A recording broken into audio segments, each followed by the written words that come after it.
होती है मेरा पुत्र सोया है ढंग से कि नहीं सोया, कोई कमी तो नहीं। कल प्रातःकाल इसकी सुबह मंगलमयी हो, उसके लिए हर इंतजाम भगवान पहले कर देते हैं। पता नहीं क्यों लोग घबरा जाते हैं। मैं तो यहां तक सोचता हूं संतों की कृपा से कि भगवान को चिंता ही तो थी कि मेरे जन्म से पहले उन्होंने मां की छाती में दूध पैदा कर दिया कि ये पैदा होगा तो उसको दूध की जरूरत है? ये उनको चिंता थी। कोई कर सकता है ये व्यवस्था? कोई है माई का लाल ऐसा वैज्ञानिक जो भगवान की तरह व्यवस्था कर सके? जन्म से पहले मां की छाती में वो दूध पैदा कर देता है। इससे ज्यादा हित क्या हो सकता है किसी भक्त का भगवान के द्वारा? तो कुंती कहती है, प्रभु आपकी कृपाएं मुझे याद हैं। और कुंती ने गिनाए, वो सब दिन याद किए। कहा प्रभु मेरे पति का देहांत हो गया जंगल में, 2-4 दिन सब लोग आए अफसोस प्रकट करने और फिर सब खिसक गए। मैं कहां रहूंगी, मेरे बच्चे कहां रहेंगे, कहां खाएंगे, ये किसी ने चिंता नहीं करी। हस्तिनापुर वाले भी आए और 1-2 घंटा बैठे और चले। अभी उधर मत आइयो, हालात ठीक नहीं है, दुर्योधन और तुम्हारे बच्चे सब लड़ मरेंगे। अभी इनको समझा बुझा करके थोड़ा दुरुस्त कर लूं, फिर दूत भेज दूंगा, फिर आना तुम। मेरे ही घर में मुझे घुसने की आज्ञा नहीं थी प्रभु। मेरे बच्चे मेरी अंगुली पकड़ करके जंगल में खींचते थे, मां कहां रहेंगे, कहां खाएंगे, और बच्चों के इस प्रश्न का कोई उत्तर मेरे पास नहीं था। मैं दिन रात चिंता में खाई जा रही थी, डूबती जा रही थी, कहां रहूंगी, कहां खाऊंगी बैठ करके इन बच्चों को लेकर के। और गोविंद, जिस समय सर्वाधिक किसी आश्रय की मुझे आवश्यकता थी, उसी समय इस जगत ने अपना हाथ खींच लिया। लेकिन मेरा सौभाग्य है कि द्वारकाधीश भागता हुआ आया और उसने मेरा हाथ पकड़ लिया। बुआ क्यों रोती है, मैं हूं ना। और कुंती को भगवान का वो अंदाज नहीं भूलता। भगवान आए, कुंती बुआ का हाथ पकड़ा, अपनी ऐसे छाती पर रखा, दूसरा हाथ ऊपर रख लिया। बुआ क्यों रोती हो, मैं हूं ना, मैं हूं ना। और कृष्ण, एक ऐसी सुखद अनुभूति हुई कि मन कहे उठा, अच्छा हुआ संसार ने आश्रय छीन लिया, तभी तो गोविंद का आश्रय मुझे मिला। अगर दुनिया ने सहारा दिया होता तो ठाकुर भाग के ना आता मेरे लिए। और गोविंद फिर तो ये क्रम चलता ही रहा। बुआ मैं हूं ना, बुआ मैं हूं ना। मुझे जहां भी जरूरत पड़ी आप आए प्रभु। मेरे भीम को विश्व भरे लड्डू खिला करके मारने की चेष्टा की गई, आपने बचाया। मेरे पांडवों को लाक्षागृह में, 5 पुत्रों को, मुझे सबको लाक्षागृह में बंदी कर दिया। मुझे बाद में पता चला कि रात भर आपने भोजन नहीं किया। रुक्मिणी प्रार्थना करती रही, प्रभु भोजन तो कर लो। नहीं नहीं नहीं नहीं, जब तक पांडव सुरक्षित नहीं निकल जाते मुझे भोजन नहीं सुहाता रुक्मिणी। और आप सारी रात घूमते रहे, इधर उधर टहलते रहे, और फिर आप ही ने अंतर मन से विदुर को प्रेरणा दे करके हमें रास्ता बताया, तब हम बच पाए। वरना हमारी हड्डी ना मिलती, वहां पर कोई प्रमाण ना बचता पीछे। उस शकुनी ने और दुर्योधन ने ऐसी चाल चली थी हमें मारने की। फिर वनवास के दिनों में, चीरहरण के दिनों में, चीरहरण के समय कुंती कहती है, आज भी मेरे रोंगटे खड़े हो जाते हैं। कृष्ण क्या करते हम? अगर द्रौपदी की साड़ी उतर जाती तो क्या करते? आत्महत्या के सिवाय कुछ नहीं कर सकते थे। ये सारा परिवार, ये सारा वंश आत्महत्या कर लेता अगर द्रौपदी की लाज उतर जाती, साड़ी उतर जाती। पर वक्त पर चीर बढ़ा करके तूने द्रौपदी की रक्षा नहीं करी, हम सबकी जान प्राण की भी रक्षा करी गोविंद।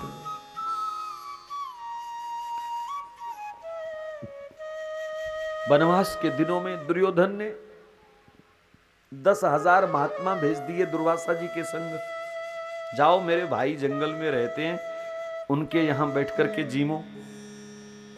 और आए भी वो उस समय जिस समय द्रौपदी भोजन कर चुकी थी, अक्षय पात्र से कुछ निकलना संभव नहीं था। सूर्य भगवान ने द्रौपदी को एक अक्षय पात्र दिया, कहा स्वयं भोजन करने से पहले जितनों को मर्जी करा देना, इसमें से निकाल करके कभी कमी नहीं आएगी। लेकिन दुर्योधन दुष्ट ने ऐसी चाल चली, दुर्वासा जी को उस समय भेजा जब द्रौपदी भोजन कर चुकी थी, और आते ही वो भूख भूख करने लगे। 10,000 महात्मा बैठ गए और दुर्वासा जी उनके मुखिया, एक पल में हम सबको भस्म कर सकते हैं, ऐसे वो महामुनि हैं दुर्वासा जी महाराज। और मैं भोजन कर चुकी थी, वो सब भोजन के लिए बैठ चुके हैं। मैं रसोई में सिर पटक पटक करके रो रही थी, क्या करूं क्या करूं, आज पूरा वंश तबाह हो जाएगा दुर्वासा ऋषि के श्राप से। और उसी समय द्वारिका से भागते हुए भगवान आए, सीधे रसोई में चले गए। द्रौपदी द्रौपदी बहन बहन, बाकी सब बातें बाद में करेंगे, पहले कुछ खाने के दो, बड़ी जोर से भूख लगी है, पहले कुछ खिला दो, बड़ी जोर से भूख लगी है। द्रौपदी ने कहा आज जो भी आ रहा है भूखा ही आ रहा है, 10,000 बाहर बैठे हैं और तुम भी भूखे ही आए। मैं पहले इस समस्या से जूझ रही हूं और तुम भी भूख भूख कर रहे हो। गोविंद मेरे पास कुछ नहीं है। कहा देख देख बहन, इधर उधर हाथ मार, बाकी फिर बाद में सोचते हैं महात्माओं को क्या करना है, पहले तू देख तो सही। कहा गोविंद मैं सच कहती हूं, एक भी अन्न का दाना नहीं है, अक्षय पात्र खाली है, मैं भोजन कर चुकी। कहा दिखा दिखा। अब जिस अक्षय पात्र से द्रौपदी भोजन कर चुकी है, उस जूठे अक्षय पात्र को उठा करके भगवान ऐसे जैसे कई जन्मों का कोई भूखा हो, ऐसे ऐसे ढूंढने लगे, कोई दाना तो होगा, कोई दाना तो होगा। और एक साग का पत्ता मिला प्रभु को और वही उठा लिया प्रभु ने। तू कहती थी खाली हो गया, ये देख है तो। और एकदम द्रौपदी के उस जूठे साग के पत्ते को भगवान ने अपनी जीवा पर रखा। इधर एक पत्ता खा करके भगवान ने डकार ली और उधर 10,000 महात्मा डकार लेने लग गए। प्रभु ये विश्वंभर बन करके एक पत्ता खा करके तूने हम सबकी जान बचाई, वरना दुर्वासा के श्राप से बचना मुश्किल था। युधिष्ठिर ने कहा दुर्वासा जी बैठो, महात्माओं बैठो, क्यों उठ गए? बोले नहीं अभी तो बहुत पेट भरा हुआ है, फिर कभी आकर के जीवेंगे, फिर बैठेंगे, कभी फिर पाए। सुखी रहो, प्रसन्न रहो। जो श्राप देने आया था वो बड़े बड़े आशीर्वाद दे करके गया। कहा गोविंद सिर्फ तेरी कृपा से, सिर्फ तेरी कृपा से आप हमारे पास थे, इसलिए हर आफत से हमारी रक्षा हुई। महाभारत के युद्ध में कुंती कहती है मैंने बड़ी कोशिश करी युद्ध रोकने की, पर युद्ध नहीं रुका। आपने भी मेरी खातिर आप हस्तिनापुर गए और आपका दुर्योधन दुष्ट ने अपमान किया। क्या जरूरत थी आपको, लेकिन मेरे लिए आपने सब अपमान सहन किया। फिर महाभारत के युद्ध में मेरे अर्जुन को बचाने के लिए आपने अपनी छाती पर तीर खाए। भीष्म पितामह के साथ आप खड़े हो गए सामने, अपना चक्कर लेकर के, वो पहिया लेकर के। कितनी आलोचना आपकी हुई, कृष्ण ने प्रतिज्ञा तोड़ दी, कृष्ण ने प्रतिज्ञा तोड़ दी, लेकिन हमारी खातिर आपने सब आलोचनाओं को भी सहन किया। कहा इतने उपकार करने वाले गोविंद, मेरा भी तो कोई कर्तव्य बनता है। मैं आपके ऋण से मुक्त तो नहीं हो सकती, पर कम से कम एक बार चरणों में प्रणाम करके धन्यवाद तो करूं आपका। भगवान ने कहा बुआ वो सब मेरा फर्ज था, मैंने कोई एहसान नहीं किया, वो सब मुझे करना चाहिए था। तो कहा गोविंद जो आपको करना चाहिए था आपने किया, अब मुझे जो करना चाहिए मुझे भी करने दीजिए। मेरे कर्तव्य से मुझे क्यों विमुख करते हो? ऐसी प्रेम भरी प्रार्थना पर भगवान जैसे विवश से हो गए हों, कुंती के सामने कुछ बोल नहीं पा रहे हों। कुंती बुआ ने भगवान की स्तुति करी, भगवान को प्रणाम किया। कृष्णाय वासुदेवाय देवकी नंदनाय च नंदगोपकुमाराय गोविंदाय नमो नमः। नमः पंकजनाभाय नमः पंकजमालिने नमः पंकज नेत्राय नमस्ते पंकजांग्रये। हे गोपाल श्री कृष्ण, हे जगत सृष्टा ब्रह्मा को नाभि कमल पर आश्रय देने वाले अद्भुत आश्रयदाता, हे कमल नयन, आपके श्रीकंठ में अरुण कमल की सुंदर माला सुशोभित है। आपके कमल जैसे श्री चरणों में भी कमल का चिन्ह ही अंकित है। हे नंद कुमार, हे देवकी नंदन, हे गौओं के गोपाल, मैं अकिंचन आपको बार बार प्रणाम करती हूँ। हे वासुदेव कुलभूषण, मैं आपको नमन करती हूँ। कहते कहते कुंती बुआ और भाव विभोर हो गई और द्रवीभूत हो गई। कहा, प्रभु, आपके माता पिता को कंस ने बंदी गृह में डाल दिया, तुम्हारे 6 भाइयों की हत्या कर दी, इतना कष्ट देवकी को हुआ, फिर आप पधारे और आप भी गोकुल रवाना हो गए। रोती रही मां, तड़पती रही, इतना घोर संताप उसने जीवन में झेला। पर आपने पधारने के बाद भी 11 वर्ष के बाद अपनी माता से भेंट करी, उसके दुख दूर किए। पर लगता है जो सौभाग्य देवकी को नहीं मिला, उससे ज्यादा सौभाग्य मुझे मिला। मैं तो देवकी से भी अधिक अपने आप को भाग्यशालिनी मानती हूं। कहा, बुआ वो कैसे? कहा, कंस की कारागार से तो 11 साल बाद आपने छुड़ाया, लेकिन इन दुखों ने, एक कंस का रूप धारण करके आने वाले जीवन के अनेक दुख, इन्होंने जितनी बार मुझे पकड़ने की कोशिश करी, उतनी बार ही कृष्ण ने आकर के मुझे मुक्त करा दिया। हर दुख में कृष्ण मेरे पास आए, हर दुख में, बुआ क्यों रोती हो, मैं हूं ना, बुआ क्या हुआ, मैं हूं ना। कहा, गोविंद जा रहे हो द्वारिका, जाओ, मैं कब तक अपने स्वार्थ के कारण आपको रोक के रखूं, जाओ। लेकिन क्या जाते जाते अपनी बुआ की एक आखिरी मांग पूरी नहीं करोगे? एक आखिरी मांग, सच कहती हूं कृष्ण, उसके बाद फिर जीवन में कभी दोबारा आपसे कुछ नहीं मांगूंगी। भगवान ने कहा, बुआ मांगती क्यों हो, आदेश करो क्या चाहिए। कहा, नहीं कृष्ण, झोली फैला करके मांग है मेरी, और वचन दो कि तुम इनकार नहीं करोगे, मैं जो मांगूंगी आप मुझे दोगे। अरे बुआ आदेश करो, क्या चाहिए आपको। कहा, कृष्ण दोगे ना? हाँ बुआ दूंगा। और कुंती कहती है, विपदा विपदा विपदा संतुना शश्वदत्र तत्र जगद्गुरो भवतो दर्शनम यस्यात् पुनर्भव दर्शनम पुनर्भव दर्शनम। कृष्ण, इन दुखों के कारण मुझे आपका बार बार दर्शन होता रहा, बार बार दर्शन होता रहा।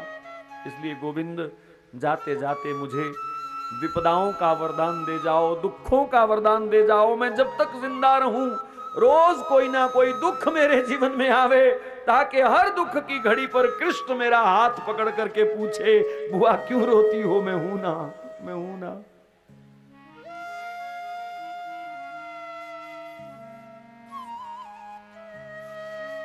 इन दुखों ने मुझे कृष्ण दिया, कृष्ण से मिलाया, बार बार मिलाया।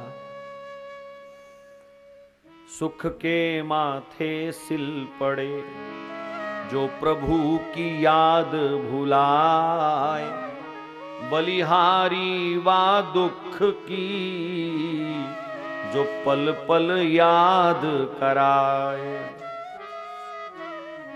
बड़ा स्वाभाविक सा है, दुख में भगवान अधिक निकट रहते हैं, अधिक याद आते हैं, और अक्सर सुख की स्थिति में लोग भगवान को भूल जाते हैं। पूज्यपाद स्वामी राम सुखदास जी महाराज कहा करते थे, बोले दुख को कोई हल्की चीज, बुरी चीज मत समझो। दुख भगवान अपने किसी खास प्यारे को देता है। क्योंकि जिसको दुख देता है उसके पास फिर स्वयं भी बैठ जाता है। स्मरण बन करके, याद बन करके, नाम बन करके दुख अकेला नहीं आता, दुख भगवान को संग लेकर के आता है। और सुख सुख कई बार भगवान को पीछे धकेल करके आता है। आज संसार में जो लोग अपने आप को जितना ज्यादा सुखी मानते हैं, भौतिक संपदाओं के कारण जो अपने आप को सुखी मान बैठे, गौर से ध्यान देना, वो परमात्मा से उतनी ही दूर हैं, उतना ही दूर हैं। जर को ही जिंदगी का सहारा समझ लिया, कश्ती ने भंवर को ही किनारा समझ लिया। 4 पैसे पाकर के स्वयं भगवान जो बन बैठे हैं, शोहरत और प्रसिद्धि पाकर के स्वयं अपने आप को जिन्होंने भगवान मान लिया, 4 लोगों को पीछे लगा करके स्वयं जो महापुरुष बन गए, भगवान को बिसरा दिया, ऐसे लोग क्या जाने कुंती क्या कहना चाहती है। कहा प्रभु इन दुखों ने हमेशा मुझे आपसे मिलाया है, इसलिए मेरी यही प्रार्थना है कि मेरा शेष जीवन दुखों में बीते, प्रभु दुखों में बीते। कहते हुए कुंती बुआ एकदम गिर करके रोने लग गई। भगवान ने हृदय से लगा लिया। कहा बुआ लगता है मेरा द्वारिका जाना तुम सहन नहीं कर पा रही, मेरा वियोग तुम सहन नहीं कर पा रही, हम नहीं जाते, सत्य की रथ ले जाओ वापिस, हम नहीं जाएंगे। यहां संत विचार करते हैं कि भगवान निर्णय ले चुके थे द्वारिका जाने का, इस दुनिया में है किसी की हिम्मत जो भगवान का निर्णय बदले? भगवान का निर्णय बदलने की किसी में हिम्मत है? लेकिन कुंती की प्रेम भरी प्रार्थना ने भगवान का निर्णय बदल दिया, भगवान का विचार बदल दिया। तो निष्काम प्रेम है जहां पर, ऐसी प्रार्थनाएं भगवान को भी बंधन में डाल देती हैं। तो मेरी प्रार्थना है भगवान से निष्काम प्रेम करो, निष्काम प्रार्थना करो, और प्रार्थना में इतना प्रेम हो, इतना प्रेम हो कि भगवान बंध जाए, भगवान बंध जाए। कुंती की प्रार्थना ने भगवान को बांध लिया।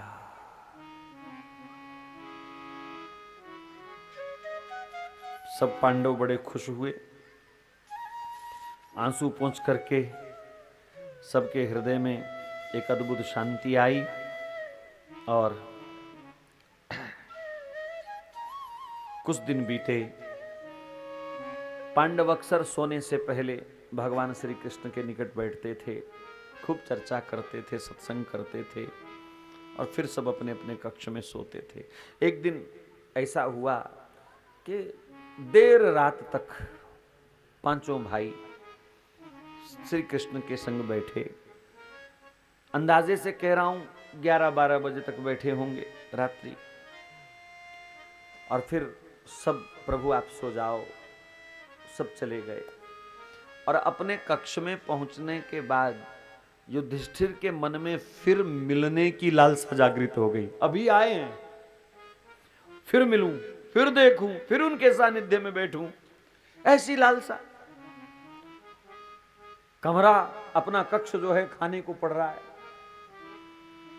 तो मन को समझाया, यार कृष्ण भी क्या सोचेंगे कि 12 बजे तो पहले छोड़ा है और फिर आ गया, सोने भी नहीं देता। सुबह जाऊंगा, सुबह जल्दी चला जाऊंगा। ठीक है, भगवान जैसे ही जगेंगे उनको बोलूंगा संध्या वंदन ध्यान सब बाद में करियो, पहले मेरे संग 2 बातें कर लीजिए पहले बैठ करके। कोशिश करी, लेट गए, नहीं रहा गया। बड़ी मुश्किल से 1 घंटा बिताया, बड़ी मुश्किल से 2 घंटे बिताए होंगे। कहा अब जो हो जाए कोई बात नहीं, डांट लेंगे, झाड़ देंगे, थोड़ा बुरा मान जाएंगे, चरण पकड़ के माफी मांग लूंगा, कह दूंगा प्रभु नहीं रहा गया, आ गया। और 2-2:30 बजे का समय रहा होगा, युधिष्ठिर पुनः भगवान के कक्ष में प्रवेश कर गए। सोच रहे थे कि चलो भगवान सोए होंगे, मैं चुपचाप बैठ जाऊंगा और भगवान के दर्शन करके तृप्त होता रहूंगा, चुपचाप उनको निहारता रहूंगा, दर्शन ही तो करना है मुझे। लेकिन जैसे ही भगवान के कक्ष में युधिष्ठिर ने प्रवेश किया, क्या देखा, भगवान ध्यान कर रहे हैं। आंखों से अविरल अश्रुधारा बह रही है और भगवान एकदम ध्यान मुद्रा में बैठे हुए हैं। अरे ये क्या, 12 बजे हम गए हैं, ये सोए कब और ध्यान करने बैठ गए। और जब आंसू देखे निकट जाकर के तो युधिष्ठिर को लगा कि मां ने रोक लिया ना, द्वारिका नहीं जाने दिया, शायद परिवार की याद आ रही है, प्रभु को सो नहीं पा रहे और रो रहे हैं। एकदम चरणों में जाकर के सिर रख दिया, प्रभु प्रभु आप रुदन मत कीजिए प्रभु, हम मां को समझा लेंगे, आप जाओ द्वारिका जाओ, आप रोवो मत, अपने परिवार में जाओ प्रभु। भगवान ने कहा युधिष्ठिर ऐसा कुछ नहीं है। कहा आप परिवार को याद कर रहे हो ना, तभी तो आपको आंसू आ रहे हैं। कहा नहीं नहीं ऐसी कोई बात नहीं है, हम परिवार को याद करके नहीं रो रहे। फिर क्या कर रहे हो? कहा हम तो ध्यान कर रहे हैं। आप भगवान हैं, आपको भी ध्यान करना पड़ता है। बोले हाँ प्रभु आप किसका ध्यान करते हो? भगवान ने कहा जो हमारा ध्यान करते हैं, जो हमारा ध्यान करते हैं हम उनका ध्यान करते हैं। तो कहा प्रभु एक तो आश्चर्य ये है कि आप किसका ध्यान कर रहे हो, और दूसरा फिर ध्यान में आंसू क्यों है, रो क्यों रहे हो? तो कहा हमारा ध्यान करने वाला भी रो रहा है तो हम भी रो रहे हैं। जब प्रेमी रोता है तो भगवान को भी रुला देता है। वैसे भगवान के प्रेम में रोना अच्छी बात है, लेकिन भगवान के प्रेम में रोना सफल उस दिन होगा जिस दिन भगवान आकर के अपने पीतांबर से आंसू पोंछे, यार चुप कर जा। सफलता तो उस दिन मिलेगी। और आज भगवान सचमुच आंसू पोंछने जा रहे हैं। लेकिन युधिष्ठिर की व्याकुलता बढ़ गई, प्रभु ऐसा कौन है जो आपको रो रो करके याद कर रहा है और आप उसको रो रो करके याद कर रहे हो? भगवान ने कहा युधिष्ठिर शरशैया पर लेटे हुए भीष्म पितामह हमें स्मरण कर रहे हैं। तीरों की भयंकर वेदना से उनको वेदना नहीं हो रही, उनको कष्ट सिर्फ है तो इतना कि इस समय मेरा गोविंद मेरे पास क्यों नहीं है, मेरा भगवान मेरे पास क्यों नहीं है। आर पार सैकड़ों तीर शरीर के आर पार हो चुके हैं। दृश्य देख करके ही आदमी कांप उठे, ऐसा खतरनाक दृश्य वहां पर बना हुआ है, अंग अंग बिंधा हुआ है। तीरों की सेज है, तीरों का बिछौना है, तीरों की ओढ़नी है, एक एक अंग में तीर चुभे हुए हैं आर पार। खून निचुड़ गया सारे शरीर से, लेकिन आंख में आंसू है तो सिर्फ इस दर्द को लेकर के कि हाय मेरे गोविंद मेरे पास क्यों नहीं है, मेरे भगवान मेरे पास क्यों नहीं है।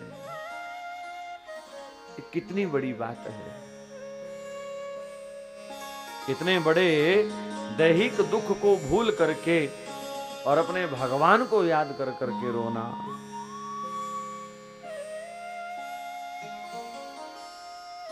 कहा युधिष्ठिर कल प्रातः काल चलना है भीष्म पितामह के पास। भीष्म पितामह इंतजार कर रहे हैं। भगवान ने वचन दिया था मैं आपके पास आऊंगा। भीष्म पितामह अक्सर भगवान को बुलाते थे, प्रभु आओ प्रभु आओ, और भगवान हर बार ये कह करके टाल देते थे, दादा मैं तेरे पास आऊंगा तो दुर्योधन तुम्हारा जीना हराम कर देगा। वो कहेगा रहते हो मेरे पास, खाते हो मेरा, और मित्रता कृष्ण से रखते हो दुश्मन से, तुम्हारी वफादारी को कलंकित कर देगा। और मैं जानता हूं आप क्या हो, कौन हो। मैं नहीं चाहता कि जीवन भर की निष्ठा को वो दुष्ट कलंकित करे। तो भीष्म पितामह ने कहा प्रभु इसका मतलब आप कभी मेरे पास नहीं आओगे, कभी नहीं आओगे? मैं आज ही छोड़ देता हूं इस हस्तिनापुर को अगर ऐसी शर्त है तो। कहा नहीं नहीं आप यहीं रहो, हम आपके पास आएंगे। कहा कब? बोले जब तुम पर इल्जाम लगाने वाला कोई नहीं होगा तब हम आपके पास आएंगे। कहा प्रभु वो कौन सी बेला है? कहा भीष्म पितामह आपके अंतिम समय हम आपके पास रहेंगे। कहा ठीक है प्रभु।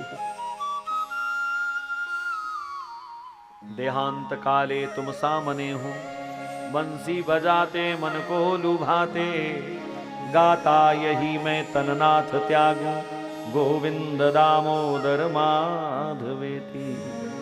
मेरी अंतिम बेला में आप मेरे पास रहो, इससे बड़ा सौभाग्य और क्या हो सकता है। रामायण में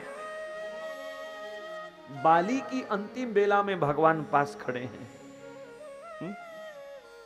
वो बाली कहता है, जन्म जन्म ऋषि जतन कराही, अंतराम कही आवत नाही। महाराज आपका नाम मुख में नहीं आता है, अंतिम समय बड़े बड़े यत्न प्रयत्न करने के बाद भी आपका नाम मुख से नहीं निकलता, और आप साक्षात मेरे पास खड़े हो। क्योंकि बाली ने जब ऐतराज किया, मैं वैरी सुग्रीव प्यारा, कारण कवन नाथ मोहि मारा। क्यों मारा मुझे प्रभु, मेरा आपसे क्या बैर था। भगवान ने कहा, बाली अगर मृत्यु पर तुम्हें अफसोस हो रहा है तो चल, अभी खड़ा कर देता हूं तुझे, जिंदा कर देता हूं, जितनी आयु चाहिए ले लीजिए, लेकिन इल्जाम मत लगाइए मैंने क्यों मारा, मैंने किसी कारण से मारा, उधर नहीं जाएंगे। लेकिन उस समय बाली बोला कि नहीं महाराज नहीं, जन्म जन्म ऋषि जतन कराही, अंत राम कही आवत नाही। राम जी का नाम मुख में नहीं आता, तो यहाँ तो स्वयं राम खड़े हैं मेरे पास, ऐसा मौका फिर दोबारा मिलने वाला नहीं है, अब मरना ही बेहतर है। जटायु भगवान की गोद में सिर रख करके पड़े हैं, भगवान की स्तुति करते हैं। भगवान ने उनको भी कहा, जटायु अजर अमर होने का वरदान दे दूं, तूने मेरे लिए प्राण दिए, मेरे लिए संघर्ष किया, तुम जैसा चाहो मैं तुम्हारे लिए व्यवस्था कर सकता हूं। कहा, महाराज बड़े बड़े योगियों के लिए जो दुर्लभ अवस्था है वो मुझे प्राप्त हो रही है, जो जो जो सौभाग्य आपके बाप को नहीं मिला वो मुझे मिल रहा है। दशरथ जी को पुत्र के गोद में सिर रख करके मरने का सौभाग्य नहीं मिला, तो कहे जो जो जो परमात्मा के बाप को नहीं मिला वो मुझे मिल रहा है, तो मैं क्यों जाने दूं इस अवसर को। तो उसी श्रृंखला में ये भीष्म पितामह, वैसे शबरी ने भी भगवान के सन्मुख ही देह त्याग किया। भगवान जैसे ही शबरी के आश्रम से विदा होने लगे, कहा प्रभु एक पल रुक जाए, एक पल रुक जाइए, आपके इंतजार में जीना संभव था, पर अब आपको देख करके आपके वियोग में जीना संभव नहीं है। और उसी समय भगवान के समक्ष योग अग्नि प्रकट करके और शबरी ने अपना देह त्याग दिया।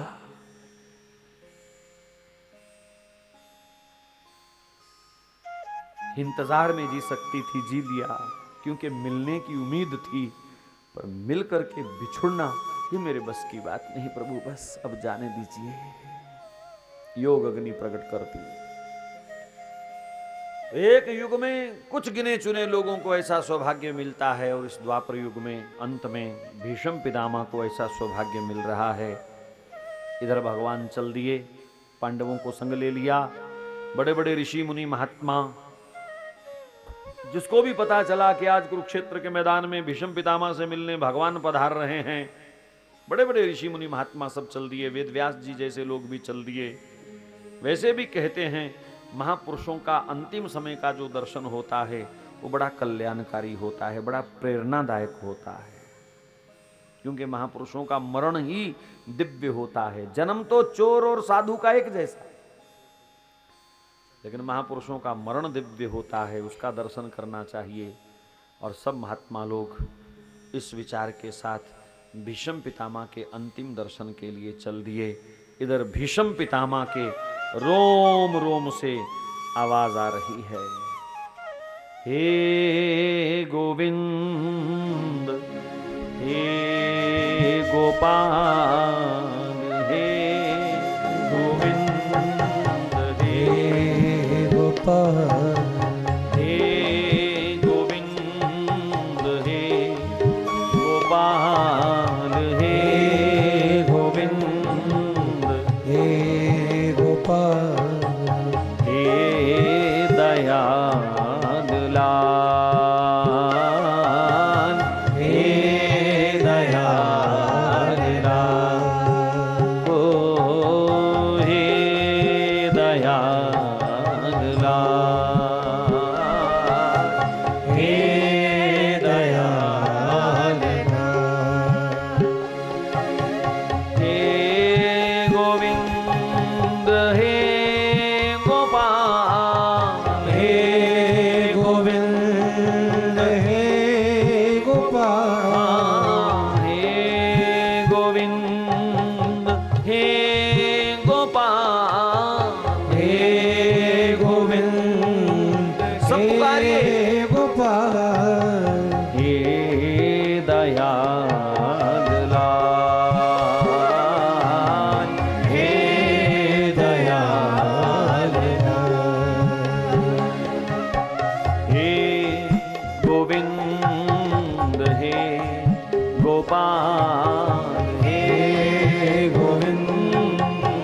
हे गोपाल।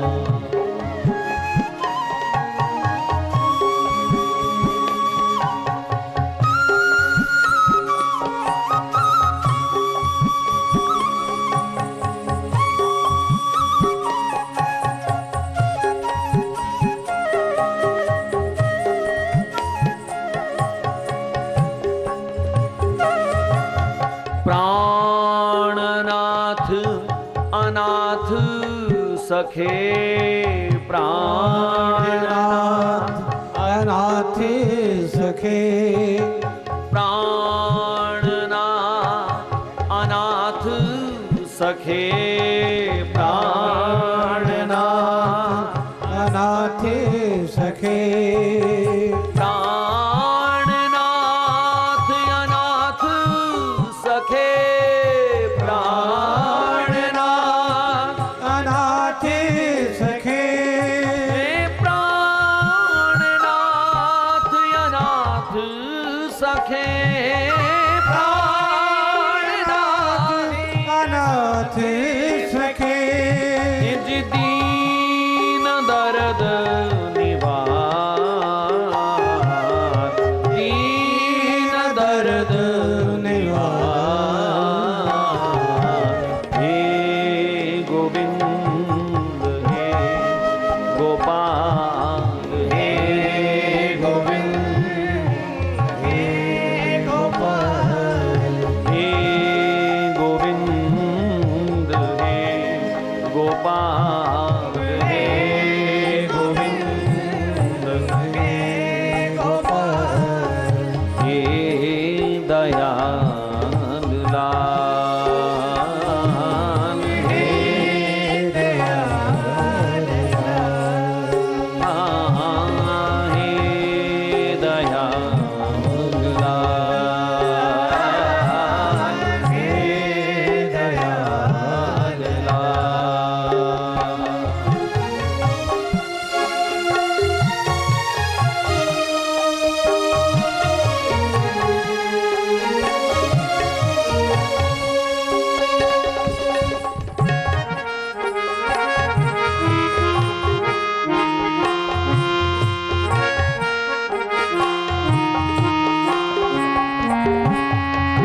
हे समर्थ आगम पूरण, हे समर्थ आगम पूरण, हे समर्थ आगम पूरण, हे समर्थ आगम पूरण, हे समर्थ आगम पूरण, हे समर्थ आगम पूरण, हे मोह माया धार, मोह माया धार।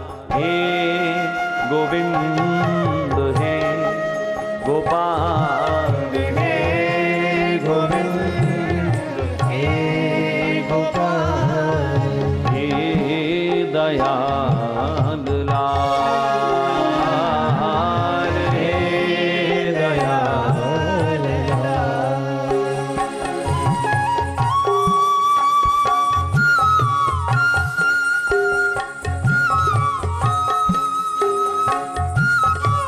देहु।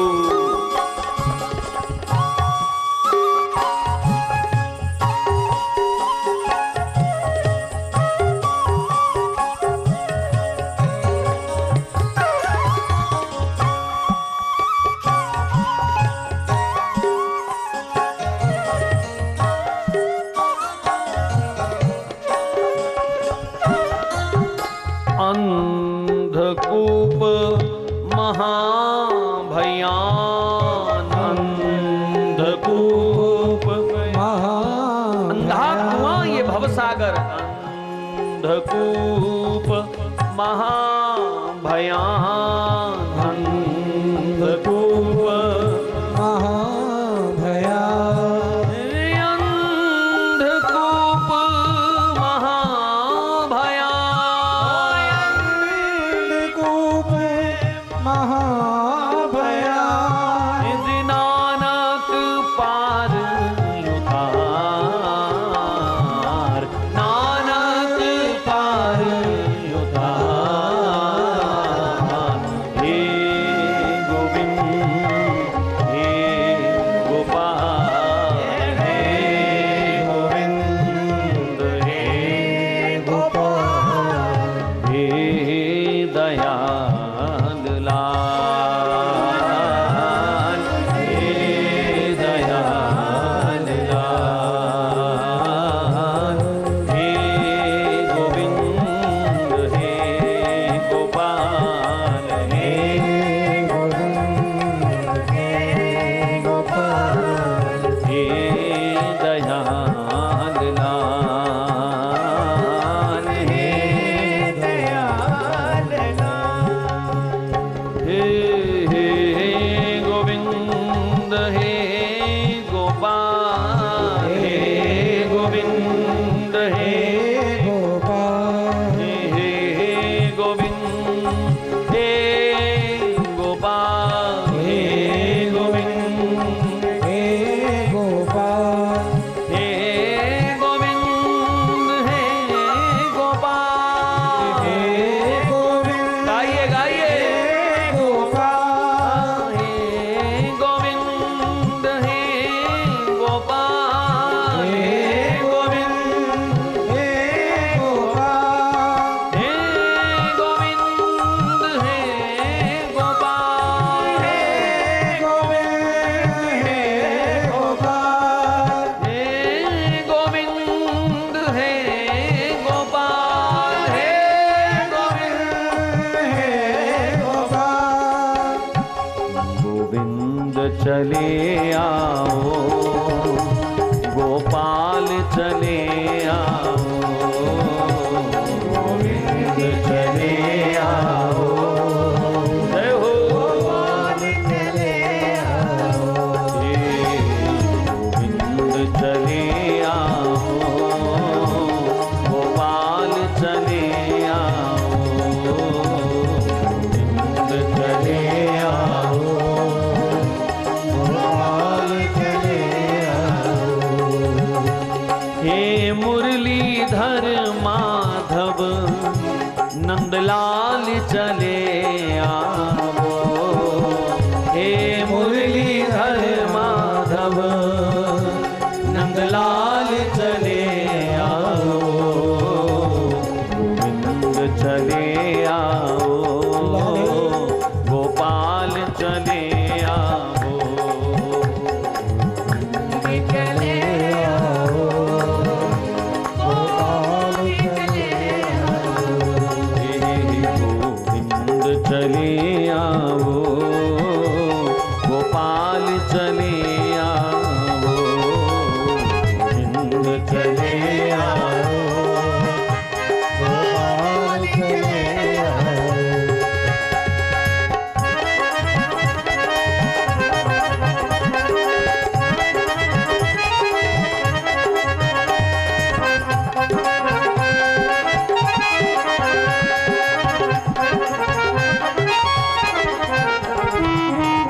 गोविंद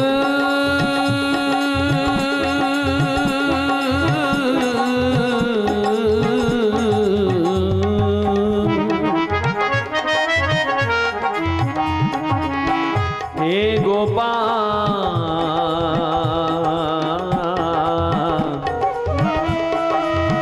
हे गोविंद हे गोपाल, दिखाकर जलवा अपना, दिखाकर जलवा अपना, बेकसों को जिंदगी देना, दिखाकर जलवा अपना, बेकसों को जिंदगी देना। इधर भी ए मसीहा लाखों बीमार बैठे हैं, दिखा जलवा खलकत मंजिलें तह करके आई है। उठा पर्दा लाखों तालबे दीदार बैठे हैं। उठा पर्दा के लाखों तालबे दीदार बैठे हैं। हिंद चले आओ गोपाल चले आओ, हिंद चले आओ गोपाल चले आओ।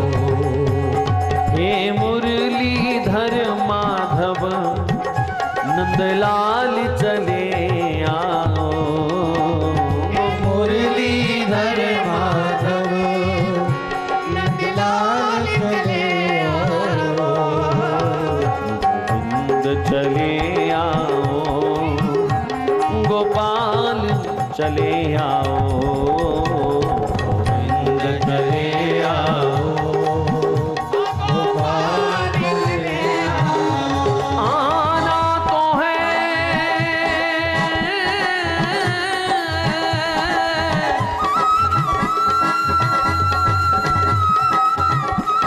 आना तो है एक रोज तुम्हें, आना तो है एक रोज तुम्हें। तो क्यों अब ही नहीं आ जाओ, क्यों अब ही नहीं आ जाओ। इतनी क्यों नहीं अब ही आ जाओ, क्यों नहीं अब नहीं आ जाओ। छटका कर परम पुनीत छटा। हृदय आंगन को चमका जाओ, हृदय आंगन आंगन को चमका जाओ।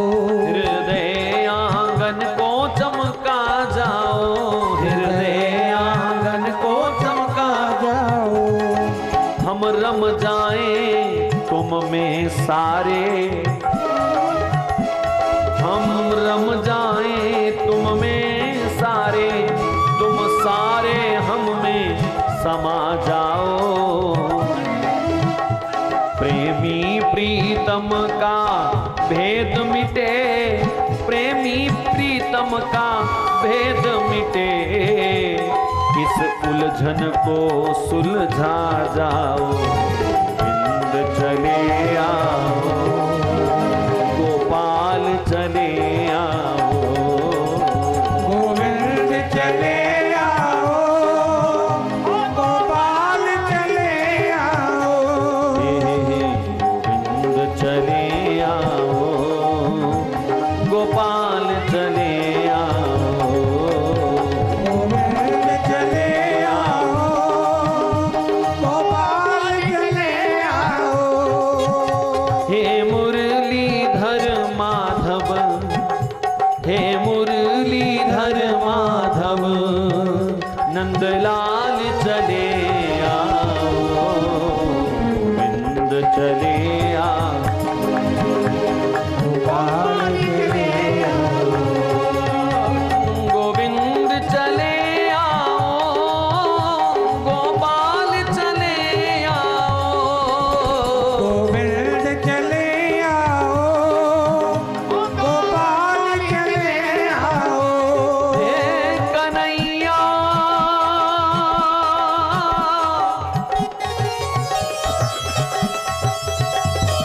हे गोविंद,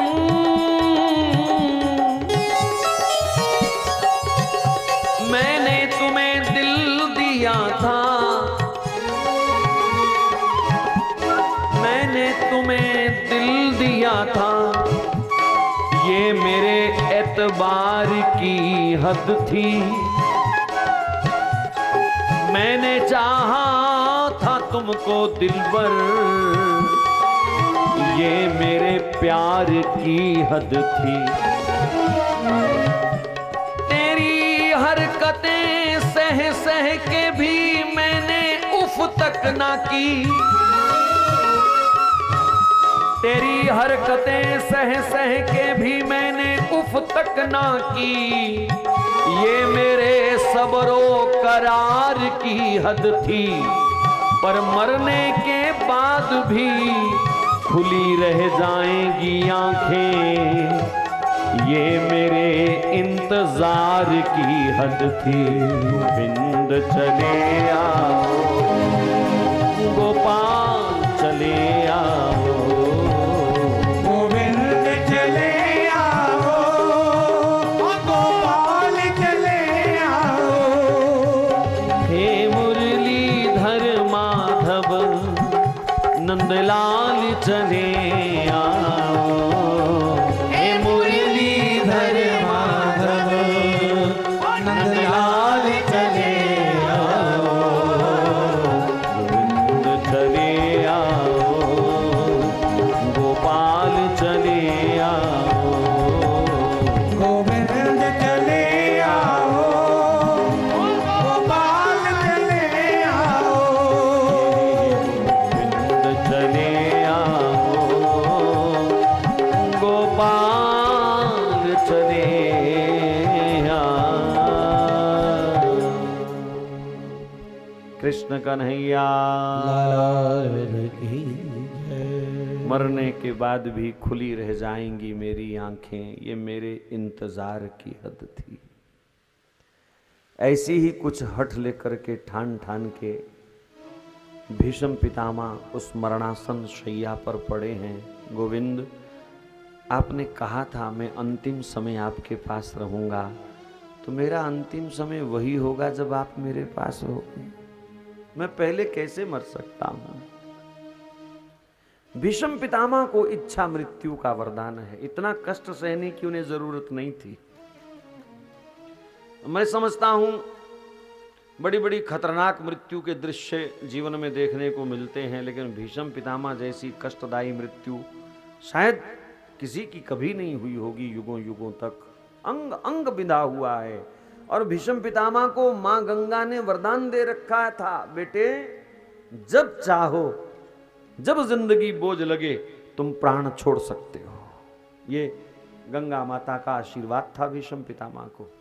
भीष्म चाहते तो पहला बाण ठिकाने पर जब लगा था उसी समय अपने प्राण छोड़ देते। कष्ट सहने की, तकलीफ सहने की उनको जरूरत नहीं थी, रक्त बहाने की उनको जरूरत नहीं थी। लेकिन सैकड़ों तीर शरीर में चुभे हुए हैं, फिर भी वो अपनी इच्छा मृत्यु के वरदान को कहां प्रयोग कर रहे हैं? गोविंद के इंतजार में। और धन्य है इसका इंतजार, और धन्य है भगवान और भगवान का प्रेम जो स्वयं चल करके भगवान के पास गए। संत वर्णन करते हैं पीछे से भगवान आ रहे थे सिर की तरफ से,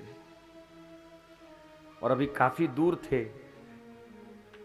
भीष्म पितामह हाँ आ गए आ गए आ गए, उत्साहित होने लगे, आनंद के अश्रु बहने लग गए, कंठ गदगद हो गए। आ गए आ गए गोपाल, मैं जानता था वो वायदा निभाएंगे। और भगवान चुपचाप पीछे आकर के खड़े हो गए और भीष्म पितामह बोलने लगे, गोविंद आप आ गए, आप आ गए ना, आप आ गए। सब लोग हैरान हो गए कि ये तो पीछे देख भी नहीं पा रहे, फिर भी ये कैसे कह रहे हैं कि गोविंद आ गए, इतने लोग आए हैं, कैसे पहचान रहे हैं? भगवान ने पूछा, दादा कैसे पता चला मैं आया हूं? कहा, तेरी पदचाप पहचान ली मैंने, तेरी पदचाप पहचान ली। प्रेम इतना सूक्ष्म होता है कि प्रियतम सांस लेवे तो भक्त को पता चल जाता है ये सांस किसकी है, ये आवाज किसकी है। इतना सूक्ष्म हो जाता है ये प्रेम परमात्मा के साथ। भगवान पास बैठे, जी भर के बातें करना चाहते हैं भीष्म पितामह भगवान से, लेकिन भगवान ने कहा, दादा हम बाद में बातें करेंगे, पहले तुम थोड़ा युधिष्ठिर को समझाओ, ये शोकग्रस्त हो चुका है। महाभारत के युद्ध के बाद इसकी स्थिति बड़ी शोकग्रस्त हो गई है। एक ही बात रोज बोलता है, अपनों को मार करके राज्य करना अच्छी बात नहीं है, अपनों को मार करके राज्य कर रहा हूं, अपनों को मार करके राज्य कर रहा हूं।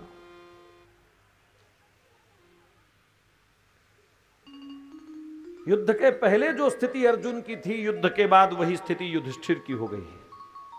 तो भगवान ने कहा भीष्म पितामह से, पितामह अर्जुन को तो मैंने गीता सुनाई, अब युधिष्ठिर को आप गीता सुनाओ, इसका मोह दूर करो, इसका शोक संताप मिटाओ। भीष्म पितामह ने भगवान की आज्ञा का पालन किया और युधिष्ठिर को दिव्य उपदेश दिया। स्त्री धर्म, पुरुष धर्म, राज धर्म, आपद धर्म, युद्ध धर्म, अनेक विषयों पर भगवान के समक्ष भीष्म पितामह ने चर्चा करी। कितने विद्वान होंगे भीष्म पितामह जो भगवान के सन्मुख प्रवचन दे रहे हैं। भगवान के सन्मुख तमाम नीतियों का उन्होंने वर्णन किया। गदगद हो गए युधिष्ठिर उनकी ऐसी वाणी सुनकर के। कहा, पितामह आप धन्य हो, मरते वक्त भी आपका ज्ञान इतना प्रखर है। ये सीखने वाली बातें हैं। ज्ञान मरते दम तक रहना चाहिए। अक्सर क्या होता है, मरते वक्त केवल मोह रह जाता है, ज्ञान खत्म हो जाता है। अक्सर मोह, बेटा कहाँ है, बेटी कहाँ है, पोता कहाँ है, नाती कहाँ है, ये मोह जागृत रहता है मरते समय। भीष्म पितामह का अंतिम समय में भी भरपूर ज्ञान विद्यमान रहा और कृतार्थ कर दिया। युधिष्ठिर ने कहा, दादा इतने अखंड ब्रह्मचर्य का आपने पालन किया, इतनी कठोर प्रतिज्ञाओं का आपने निर्वाह किया, इतना कठोर आपने जीवन जिया, इतनी भीषण प्रतिज्ञाएं आपने निभाई, कैसी कैसी विकट परिस्थितियों का आपने मुकाबला किया और विश्व के अंदर जहां भी आप गए आपके प्रभाव से कोई बच नहीं पाया। इतना तेज आपके भीतर कहां से आया? इस सब का राज क्या है? इस वीरता का, इस ब्रह्मचर्य का, संयम का, इंद्रियों के दमन पर जो आपने काबिलियत दिखाई है, इन सब का राज क्या है? भीष्म पितामह ने बड़ी प्यारी बात कही। महाभारत में तो पूरा व्याख्या करी उन्होंने। कहा, बेटा युधिष्ठिर, जीवन में मुझे वो दिन याद नहीं है अपने जीवन का जब मैंने तीनों वक्त विष्णु सहस्र नाम का पाठ ना किया हो और तीनों वक्त बैठ करके संध्या वंदन ना की हो। त्रिकाल संध्या और तीनों समय विष्णु सहस्रनाम का पाठ भीष्म पितामह ने आजीवन किया। युद्ध में भी करते थे। दोपहर के समय जब युद्ध का संध्या का समय होता है ना, तो लोटा लेकर के, पात्र लेकर के रथ के पीछे बैठ जाते थे, अपवित्रा पवित्रो करके, और एकदम करके फिर आ जाते थे तीर खींचने। लोग कहते हैं जी काम धंधा बहुत है, बिजी हैं बहुत, पाठ के लिए समय नहीं मिलता। युद्ध से ज्यादा भी कोई बिजी होता है? तीरों की वर्षा हो रही हो चारों तरफ से, इससे ज्यादा भी कोई विकट परिस्थिति हो सकती है? और भीष्म पितामह उस परिस्थिति में, युद्ध के मैदान में भी अपना नित्य नेम जरूर करते हैं। यहां तो हम बहाना ढूंढते हैं कि चलो पाठ कल कर लेंगे, हाँ आज लेट हो गए, रात को टेलीविजन देखते देखते 2 बज गए, अब सुबह ऑफिस जाओ, समय पर पहुंचो, पाठ शाम को देखेंगे, कल देखेंगे। नहीं, त्रिकाल संध्या। तो ये जो नियम है यही प्रेम में वृद्धि करता है। जिसका नियम टूट गया, समझ लेना उसका प्रेम भी धीरे धीरे ठाकुर से टूट जाएगा। एक गलत धारणा निकम्मे लोगों ने फैला रखी है, जहां प्रेम तहां नेम नहीं। मैं सहमत नहीं हूं इससे।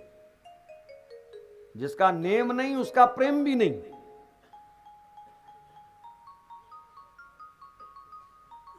पत्नी इंतजार करती है, पति आवेंगे तो भोजन करूंगी, उनको खिला के खाऊंगी। क्यों जी? ये प्रेम पहले है कि नेम पहले है? प्रेम है इसीलिए नेम बना,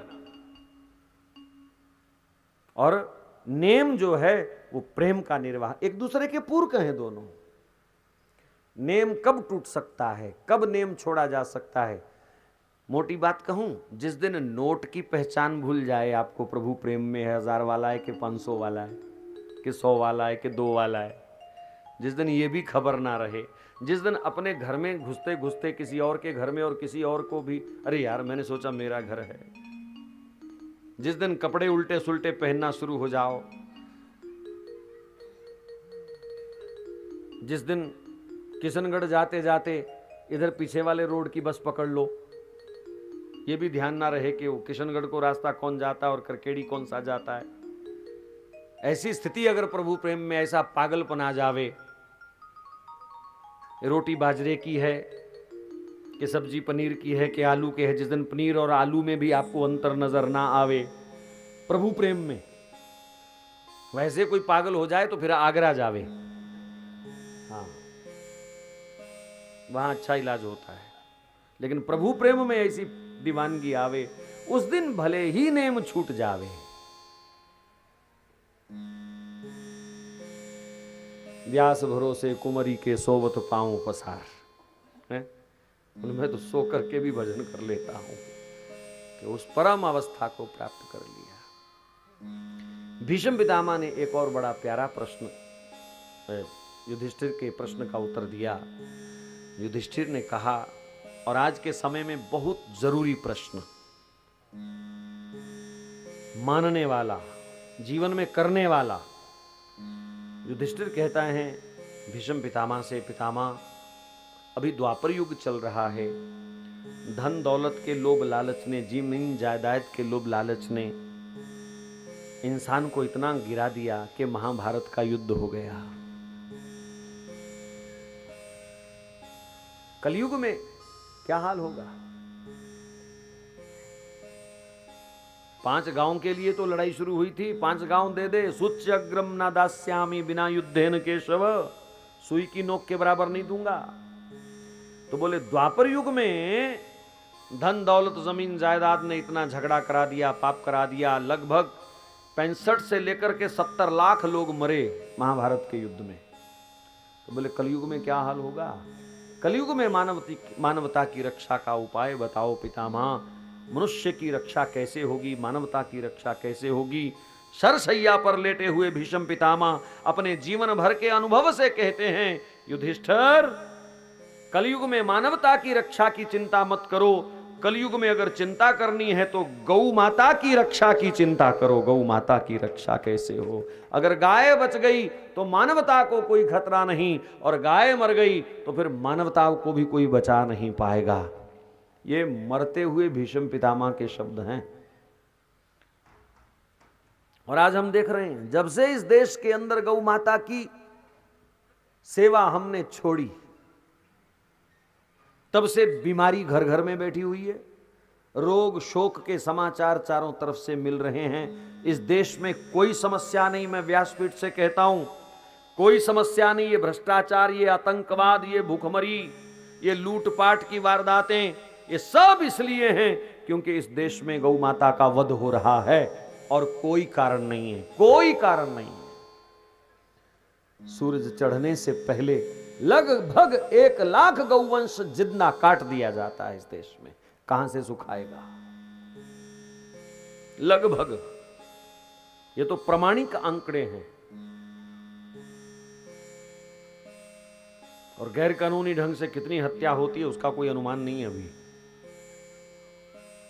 अगर यही क्रम रहा तो गाय बचेगी नहीं, और फिर कुछ भी नहीं बचेगा, कुछ भी नहीं बचेगा। इस पृथ्वी के सब रस गौ माता के कारण है। इस पृथ्वी को भी गौवंश ने ही अपने सिंग पर धारण कर रखा है। जिस दिन गाय मर गई उस दिन धरती को अपने सिंग पर कौन धारण करेगा? औषधियों का सब रस गौ माता के कारण, अन्न के अंदर जो भी पोषण शक्ति है वो गौ माता के कारण। और जब से अन्न के भीतर खाद की पोषण शक्ति चल रही है, तब से एक एक व्यक्ति, एक एक जीव बीमार पड़ा हुआ है, दवाई खा रहा है। दूध में यूरिया, अन्न में यूरिया, और वही खून में जा रहा है यूरिया। सन 1970 से पहले इस देश में खाद नहीं आई थी, लोग स्वस्थ थे। सर्वे हुआ, डायबिटीज कब से आई, हार्ट अटैक कब से आया, माइग्रेन इत्यादि कहां से आई, कब से आई, ये टेंशन डिप्रेशन कब से आया?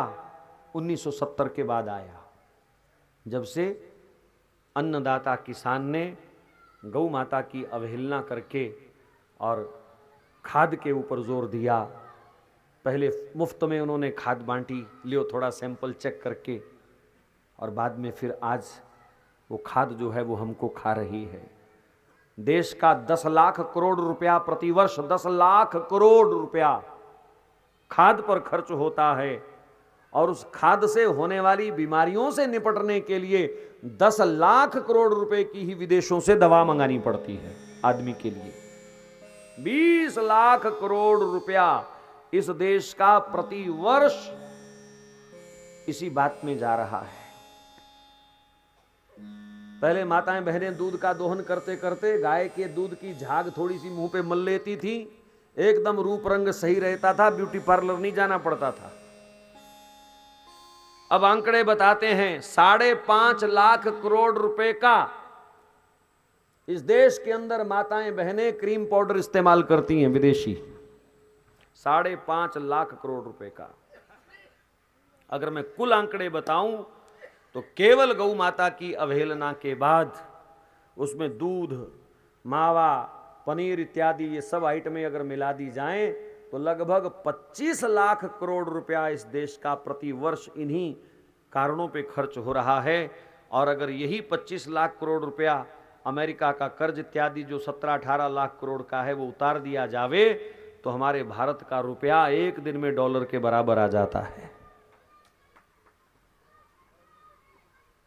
गौ माता इस देश की समृद्धि का आधार है, गौ माता इस देश की धुरी है, प्राण है गौ माता, और गोपाल की आराध्या है गौ माता।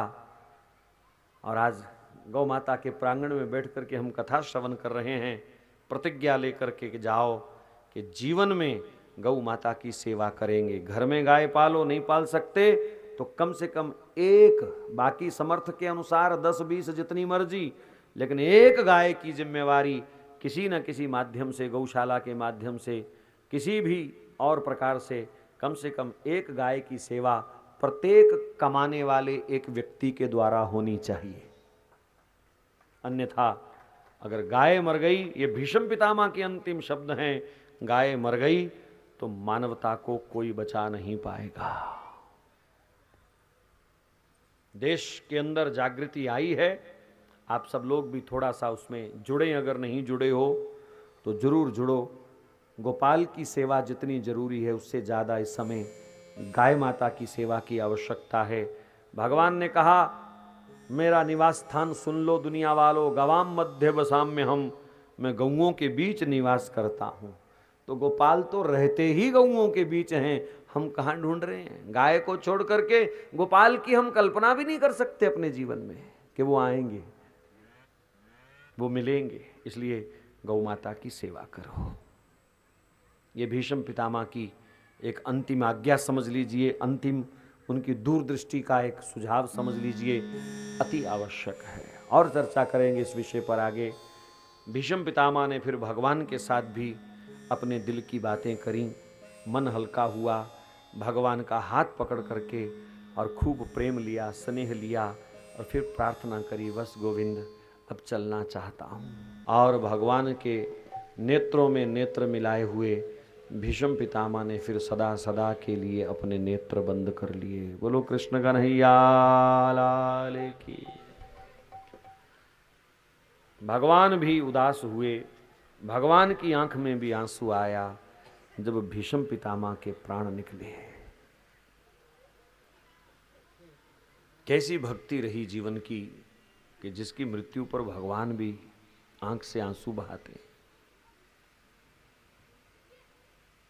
खैर, भीष्म पितामह की मृत्यु पर शोक संतप्त हुए सब पांडव।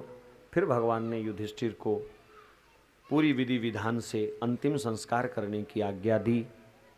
फिर कुछ दिन भगवान रहे पांडवों के संग, फिर भगवान द्वारिका चले गए। अर्जुन नित्य सखा है भगवान का, वो संग गया, भगवान के बिना नहीं रहता।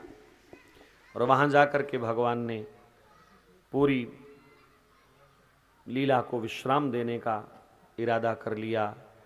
अर्जुन को भेज दिया क्योंकि पांडवों की प्रतिज्ञा है एक साथ जीने मरने की। अर्जुन रह तो नहीं सकता, लेकिन प्रभु मैं नहीं देख पाऊंगा आपको लीला विश्राम करते हुए, इसलिए वो वहां से भाग लिया। पांडवों के पास पहुंचे, सब बैठे थे। निस्तेज अर्जुन जब उनके सामने आए तो एकदम भयभीत हो गए युधिष्ठिर, और डरते डरते रोते रोते भगवान के तिरोभाव की सूचना जिस समय अर्जुन ने उनको दी, तो कहते हैं कुंती बुआ समाचार सुनते ही बैठ गई और दोबारा उठी ही नहीं। प्रेम हो तो कुंती जैसा, वहीं बैठी और वहीं प्राण दे दिए, अपने प्रेम को प्रमाण दे दिया उसने। इधर उत्तरा के गर्भ में भगवान ने जिस बालक की रक्षा करी थी वो भी अब थोड़ा बाल्य अवस्था को प्राप्त हो चुका था। पांडवों ने अगली सुबह उसका भी राज तिलक किया, हस्तिनापुर की गद्दी उससे सौंपी, और श्री कृष्ण रटते रटते वो भी हिमालय की तरफ प्रस्थान कर गए। और हिमालय में ही भगवान को याद करते करते अपने प्राणों की आहुति उन्होंने एक एक करके दी। हस्तिनापुर की राजगद्दी पर परीक्षित राजा बने, शास्त्र सम्मत राज्य किया, संत और ब्राह्मणों की आज्ञा से राज्य का सुसंचालन किया। समय बीता, इरावती से इनका विवाह हुआ, 4 पुत्रों के पिता बने। सारी प्रजा में धर्म कर्म का खूब इन्होंने झंडा फहराया। हस्तिनापुर की सीमाओं का विस्तार हुआ, राजकोष का विस्तार हुआ, कीर्ति का विस्तार हुआ, मान यश का सब विस्तार हुआ। लेकिन अचानक कलयुग का प्रवेश हो गया और उसने सारी स्थितियां ही बदल दी।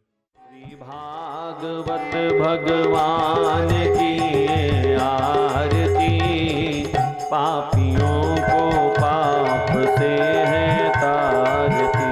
श्री भागवत भगवान की आरती,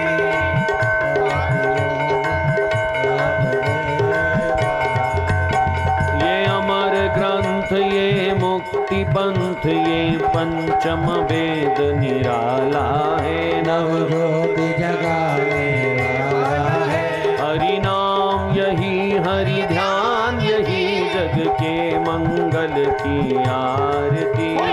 पापियों को पाप से है तारती। ये शांति गीत पावन पुनीत, पापों को मिटाने वाला है। दर्श कराने वाला है। ये सुख करनी, ये दुख हरनी, श्री मधुसूदन की आरती। पापियों को पाप से है तारती। ये मधुर बोल पग पंथ खोल, सत मार्ग बताने वाला है। बिगड़ी को बनाने वाला है। श्री राम यही घनश्याम, यही प्रभु की महिमा की आरती। पापियों को पाप से है तारती। श्री भागवत भगवान की ये आरती, पापियों को पाप से है तारती।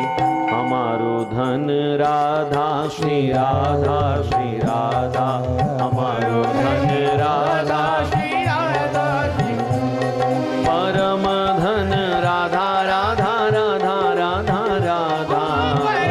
धन राधा राधा राधा। जीवन धन राधा, राधा राधा राधा राधा। धन राधा राधा राधा राधा। हमारो धन राधा, राधा श्री राधा, हमारो धन राधा। गोविंद धन राधा, श्री राधा, श्री राधा। गोविंद धन राधा श्री राधा श्री राधा।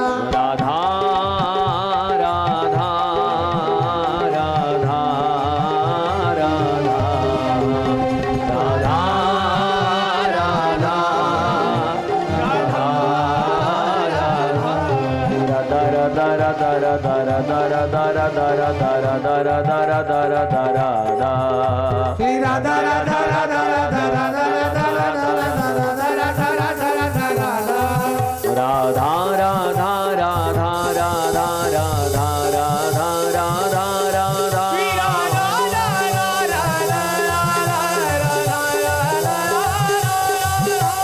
दर दर दर दर दर दर दर दर दर दर दर दर दा श्री राधा राधा राधा राधा राधा राधा राधा राधा राधा राधा राधा राधा